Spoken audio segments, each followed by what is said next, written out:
Correct ಆಗಿ ನಿನ್ನೆ ರಾತ್ರಿ 11 ಗಂಟೆಗೆ ನಮ್ಮನೆಗೆ ಬಂದಿದ್ರು ನಮ್ಮ ತಾಲೂಕಿನ ಆಪತ್ ಬಾಂಧವ. ಕುಮಟಾ, ಹೊನ್ನವರ, ಭಟ್ಕಳ, ಸಿರ್ಸಿ, ಸಿದ್ದಾಪುರ, ಅಂಕೋಲಾ, ಕಾರವಾರ ಈ ಕಡೆ ಜನಕ್ಕಂತೂ ಇವ್ರು ಯಾರು ಅನ್ನೋದು ಆಲ್ರೆಡಿ ಗೊತ್ತಿರುತ್ತೆ.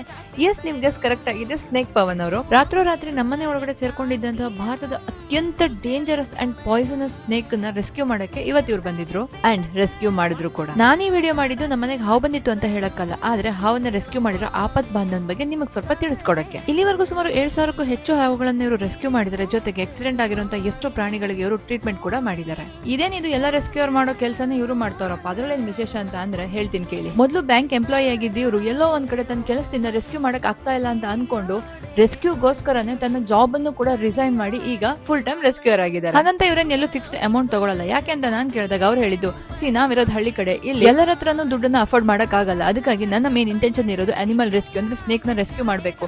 ಅವ್ರ ಖುಷಿಗೆ ಕೊಟ್ಟರೆ ನಾನು ತಗೊಳ್ತೀನಿ, ನಾನಾಗಿ ಎಲ್ಲೂ ಕೇಳಲ್ಲ ಅಂತ. ಎಷ್ಟು ದೊಡ್ಡ ಗುಣ ಅಲ್ವಾ? ನಮ್ಮ ಮಧ್ಯೆ ಇರುವಂತಹ ಇಂಥ ಅದೆಷ್ಟು ರೆಸ್ಕ್ಯೂರ್ಸ್ ನಮ್ಮ ಗವರ್ಮೆಂಟ್ ಹಾಗೇನೆ ಫಾರೆಸ್ಟ್ ಡಿಪಾರ್ಟ್ಮೆಂಟ್ ಅವರು ಗುರ್ತಿಸಬೇಕು. ಹಾಗೇನೆ ನಾವೆಲ್ಲರೂ ಕೂಡ ಅವ್ರಿಗೆ ರೆಸ್ಪೆಕ್ಟ್ ಮಾಡಬೇಕು. ಕೊನೆಯದಾಗಿ ಎಲ್ಲರಲ್ಲೂ ಒಂದ್ ರಿಕ್ವೆಸ್ಟ್ ಏನು ಅಂತಾರೆ, ಮನೆಗೆ ಹಾವು ಬಂದ್ರೆ ಖಂಡಿತ ಮನೆಯವರು ಕಾಲ್ ಮಾಡಿ, ಇವ್ರು ಬಂದೇ ಬರ್ತಾರೆ. ಅದು ಬಿಟ್ಟು ಊರಲ್ಲಿರೋ 100 ಜನ 100 ಕಾಲ್ ಮಾಡಿ ಇವ್ರು ಬರೋ ತನಕ ಅವ್ರಿಗೆ ಡಿಸ್ಟರ್ಬ್ ಅಂತೂ ಮಾಡಕ್ ಹೋಗ್ಬೇಡಿ. ಅವ್ರು ಬಂದೇ ಬರ್ತಾರೆ, ರೆಸ್ಕ್ಯೂ ಮಾಡೇ ಮಾಡ್ತಾರೆ. ಈ ನಂಬಿಕೆ ಇಟ್ಟು ಅವ್ರಿಗೆ ಕಾಲ್ ಮಾಡಿ.